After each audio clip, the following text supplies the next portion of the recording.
imagine if I had that level of confidence. Yeah. Like walking in the gym, chest up, peacocking, like I feel like I own the place.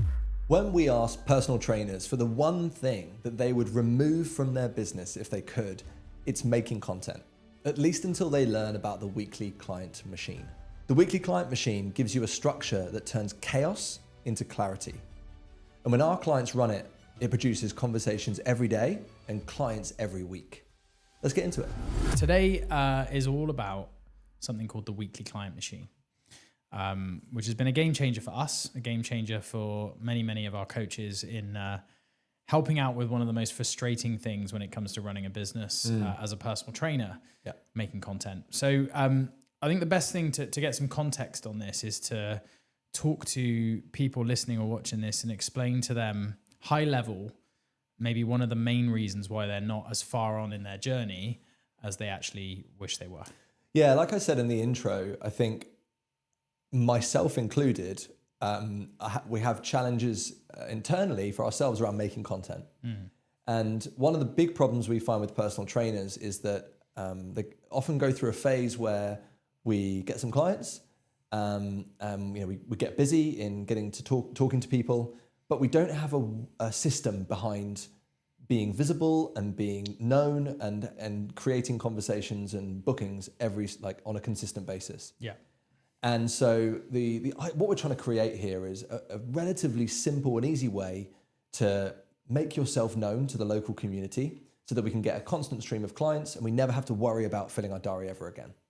I think it's important to note that it's not that people aren't putting the effort into it. It's not that they're not intelligent enough to do it. It's not that they don't have the experience. Definitely not. But that word system, it's just that they've got too many plates spinning and there's too much kind of frustration around the idea.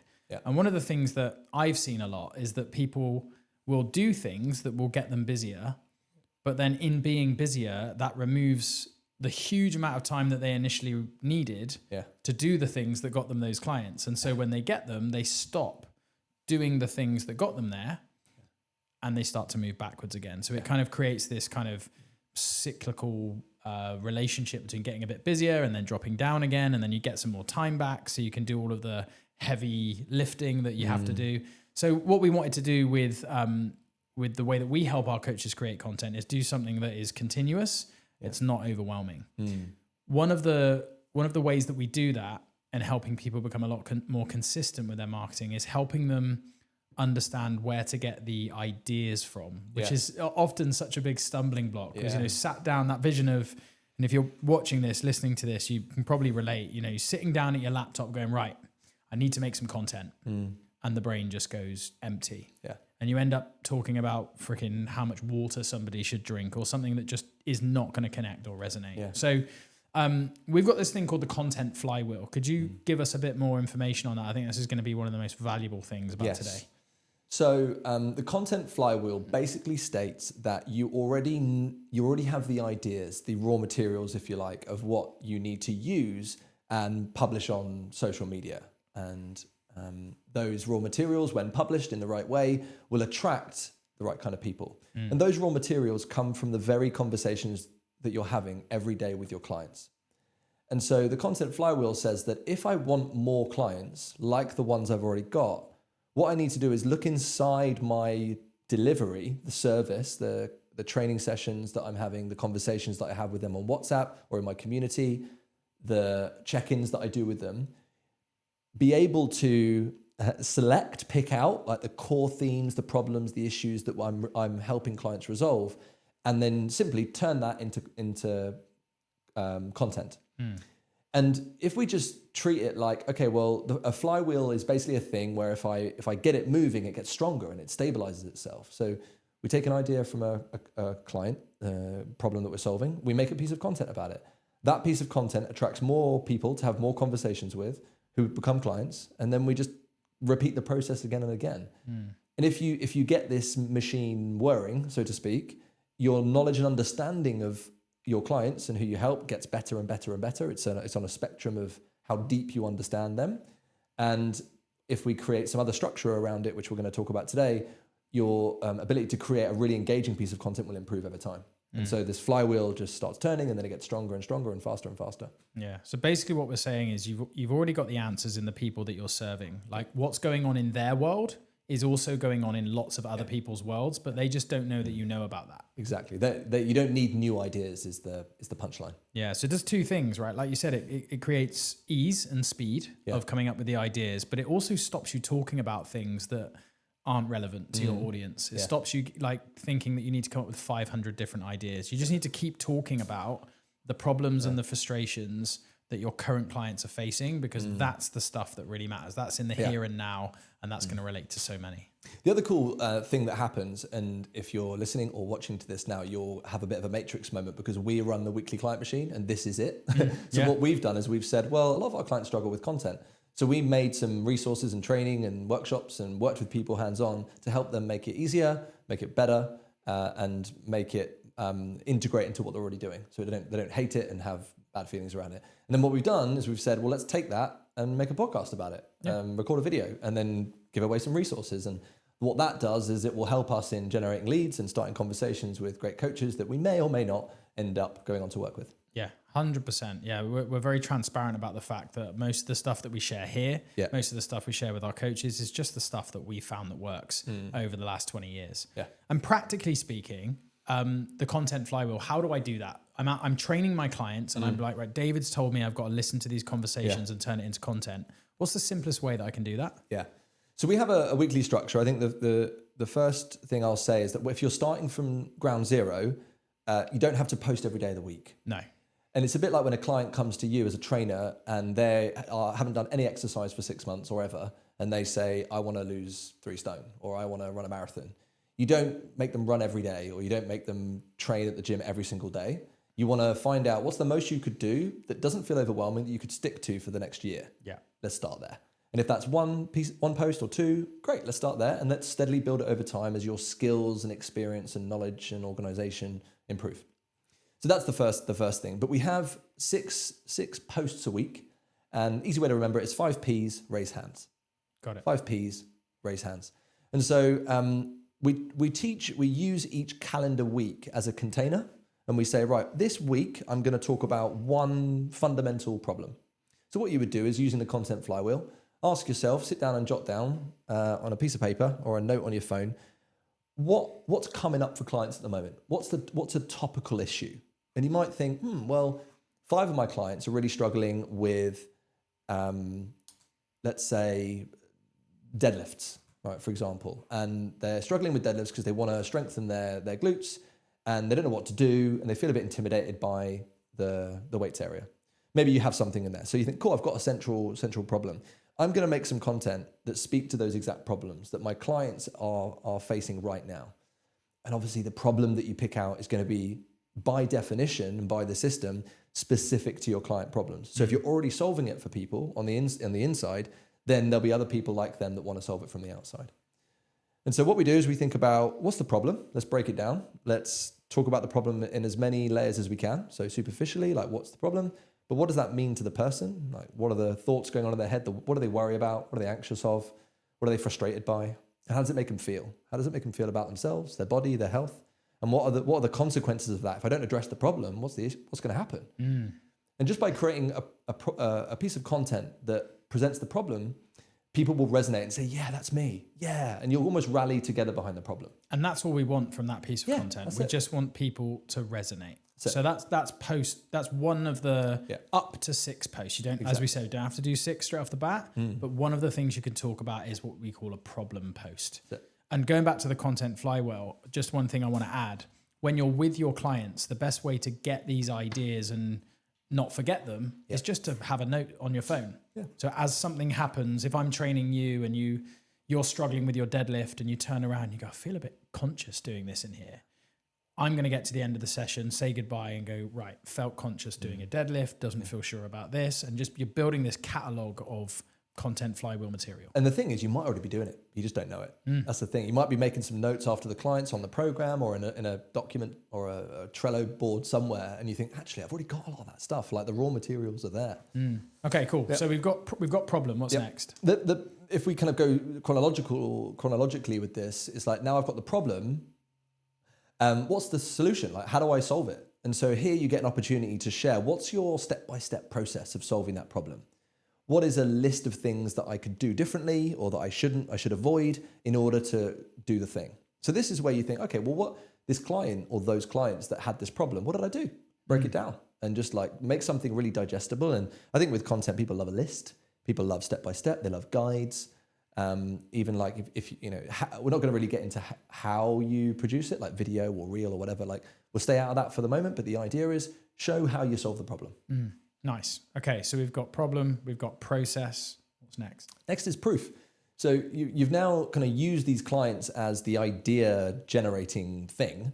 We now need to say, cool, let's run a social proof post. I think a lot of people understand what this is. And we're not talking about a testimonial. We want to use a client's journey and paint a picture or tell a story about where they were when they had the problem and how it's affecting them. What they did with your guidance and help, and then where they are now and what they're working on at the moment. And so you want to show the people that are watching the journey that they might go on by looking at someone else that's already been on that journey.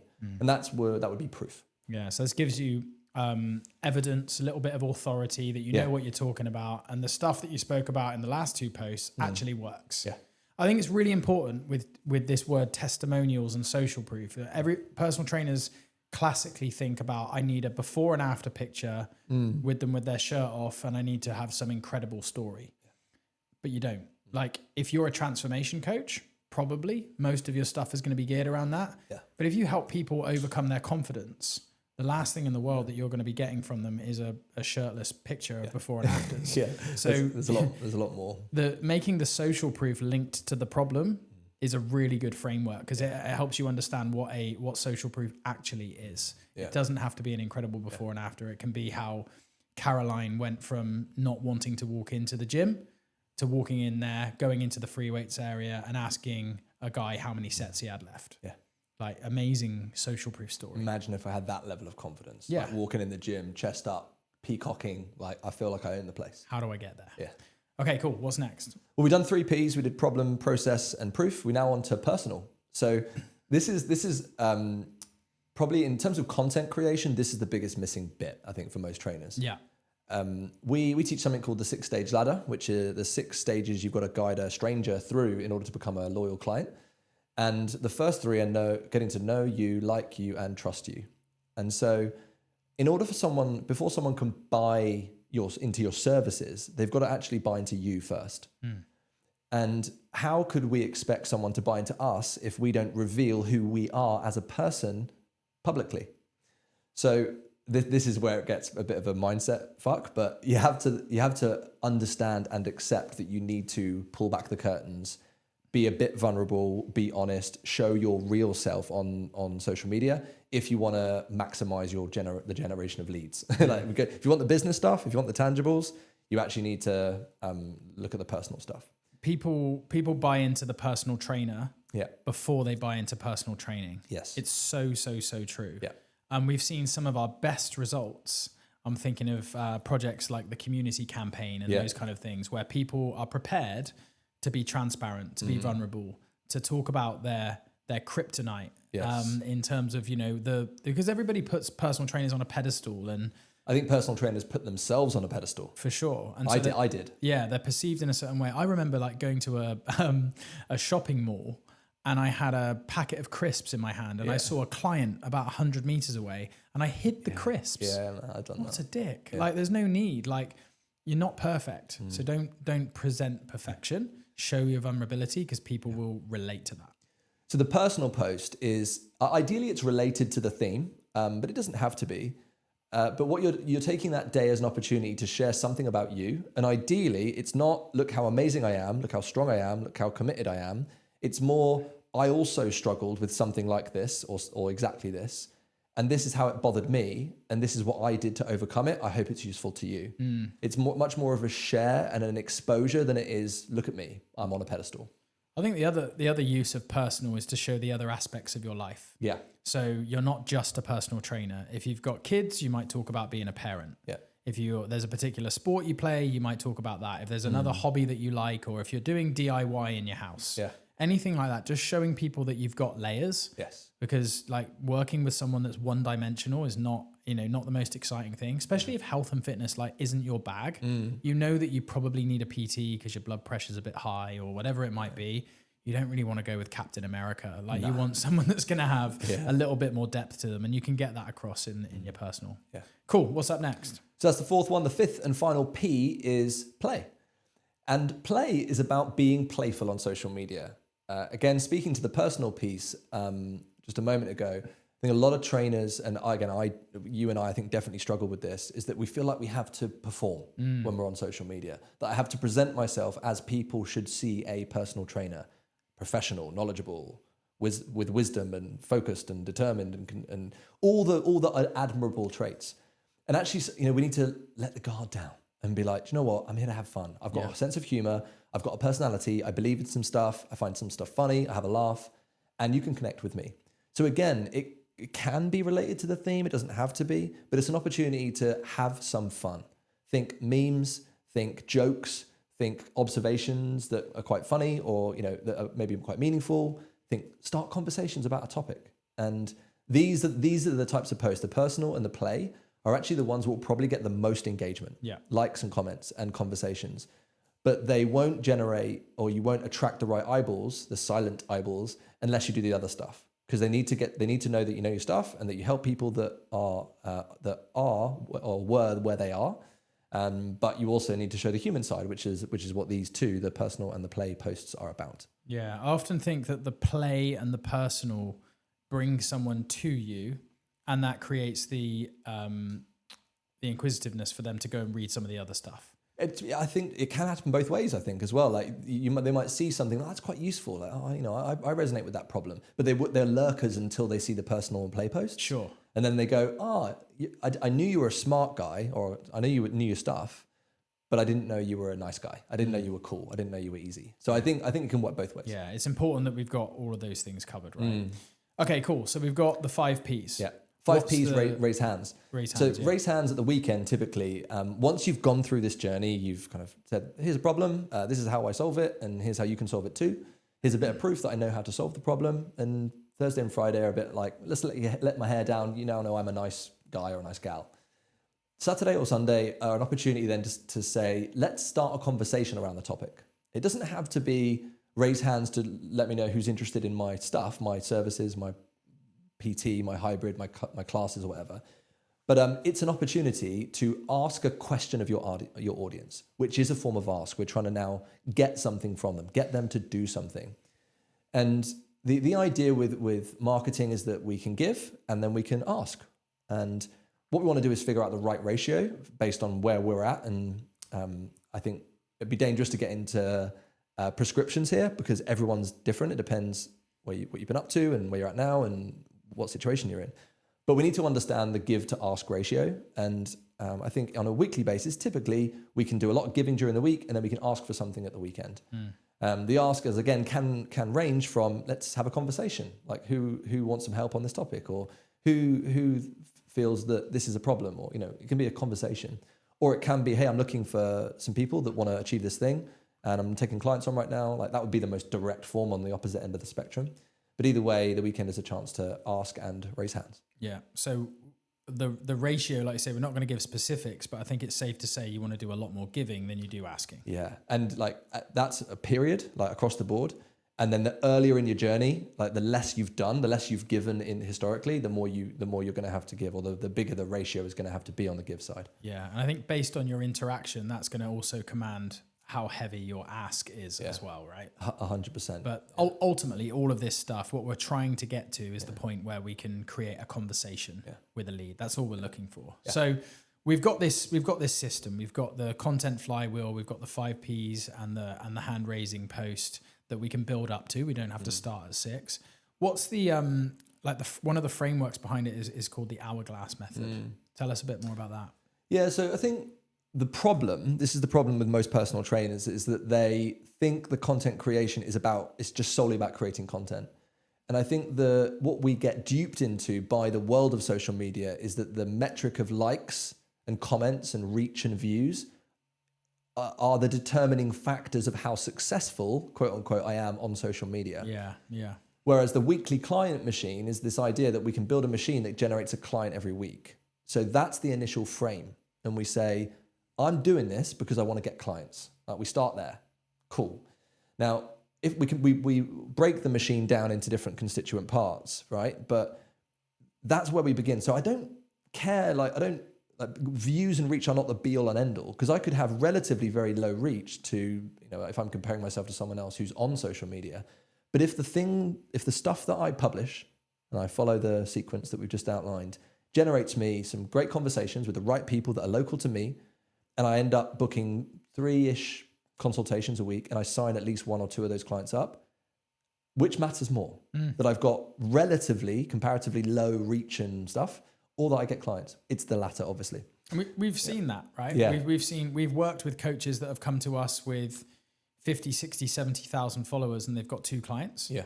And we've also worked with coaches that have got 100 followers and we've helped them get completely fully booked and go to 5-figure months. Absolutely. So it really is, it's like the iceberg, isn't it? It doesn't necessarily mean that people are liking and commenting, but as long as you're getting eyeballs on your stuff and people are resonating and you give them that opportunity to hand raise and you're talking about stuff that's relevant to them, they're not liking your topless photo or your free protein pot giveaway or whatever it is, they're going to engage and you can get a client. So the hourglass method is the image of the hourglass, if you can picture it in your mind, is we zoom out initially and we say, right, what's the weekly client machine all about? Well, it's about getting a client every week and bookings from my social media every week.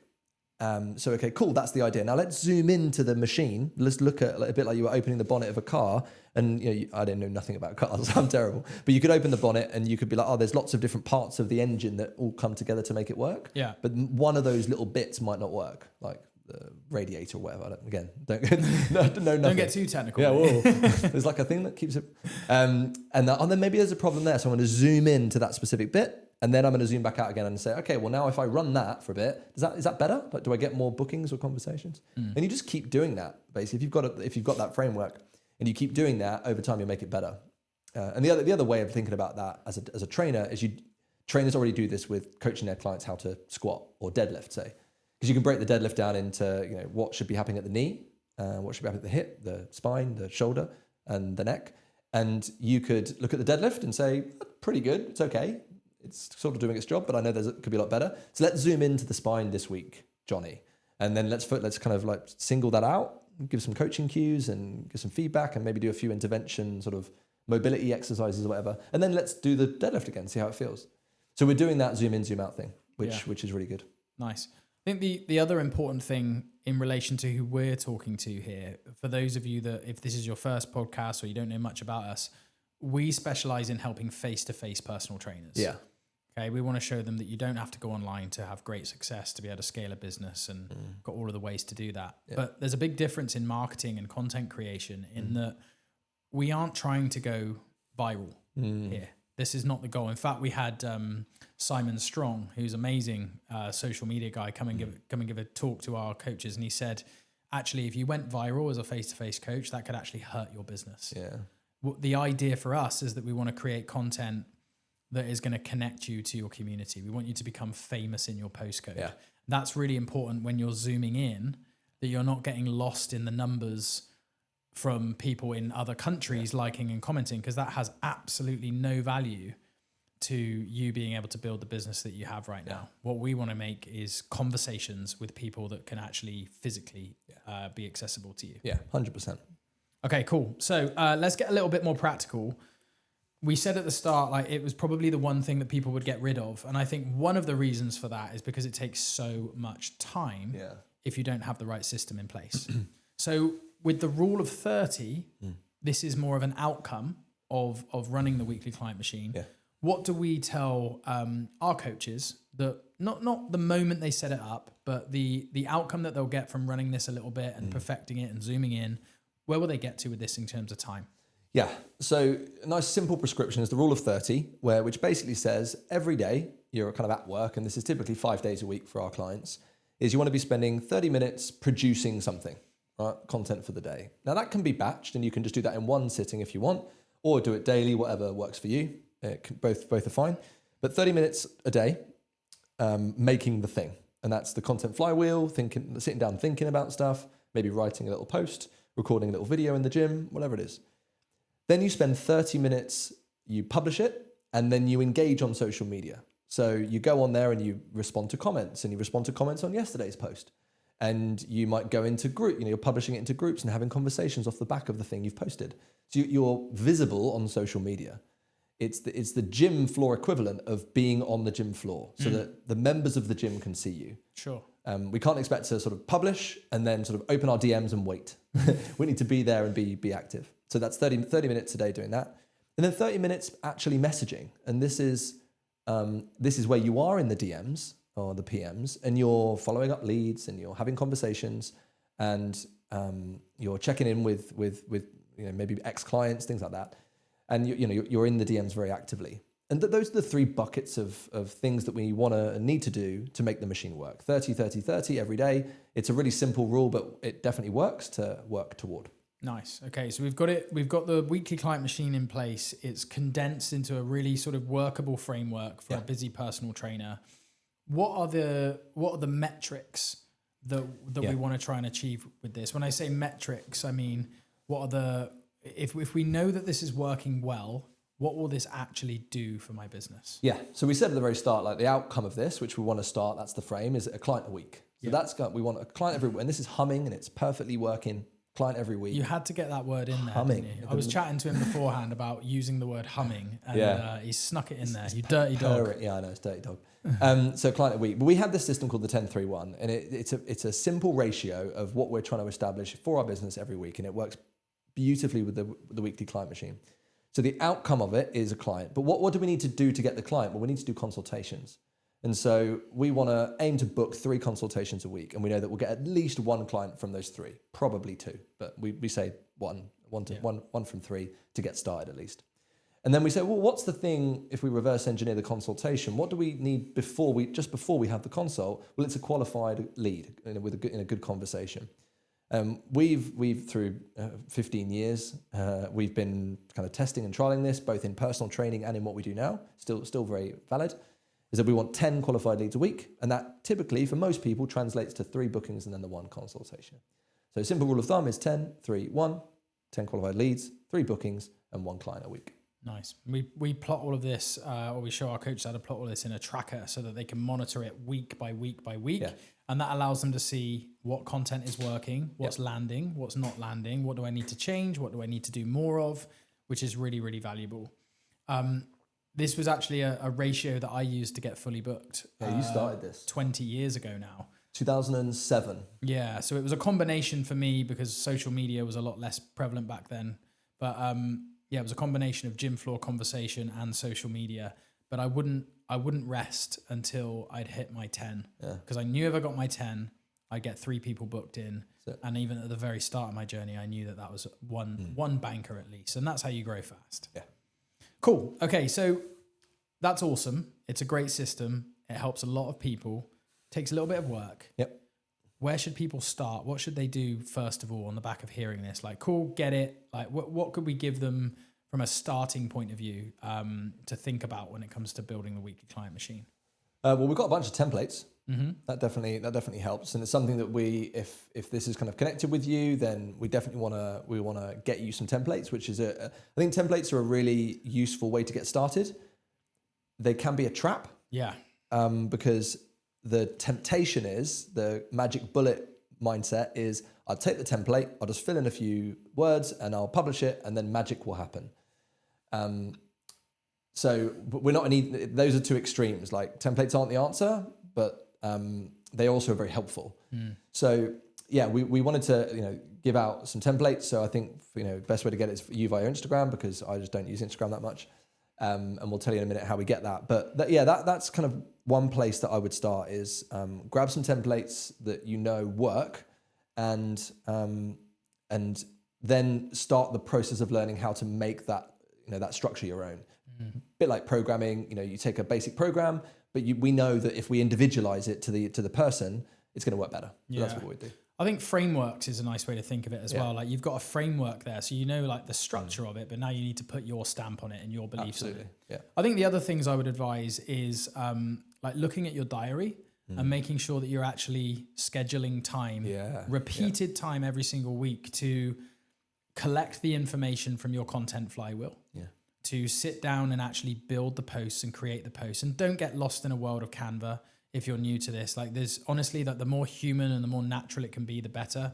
We actually ran this with one of our clients who did a very, very fancy photo shoot image versus a selfie that they took on their phone. And then they ran the same caption underneath. They got 25 people interested in doing something with them, which was the point of the post. 24 of them came from the natural selfie. 1 of them came from the professional shoot. It wasn't relatable. It wasn't personal. It didn't relate to the person on the other side of the screen that was struggling. It just looked like somebody that was way up on the pedestal. They're not going to want to work with me. Whereas the selfie was much more personal, much more relatable. So don't waste your time doing that, but you do need to schedule time to do all these things, to get the information, to build it, to post it, and then to have those conversations, and then to dive in there and start reviewing. We have the 10-3-1 system, but essentially if you just track the engagement that you're getting, the conversations that you're having, and how many consultations you're booking on the back of those conversations, that's a really good starting place. So we mentioned about getting you guys some templates for this. David's actually put together quite a comprehensive list of templates and frameworks. It's a beast. It is a beast. It's a chunky one. And we're more than happy for you guys to have it. It sets you up with a really good starting place to start thinking about how you're going to create this content. And it links directly into the 5 Ps, raise hands. So if you followed through, you'll kind of get the context, and then the templates can be a good place to start. Yeah. So if you want that, head to the description in the podcast and click on my Instagram link and just message me the letters WCM for Weekly Client Machine. That will tell me that you want to get the scripts and the templates. And we'll send that straight across to you. The only thing is I need you to promise that you're not just going to rip them off. Not because we care about that, just because it's a waste of your time. Let's use that to turn it into something that's meaningful to you. Cool. All right. Well, that's the Weekly Client Machine. Done. Thanks so much for listening. We'll catch you soon. See you soon.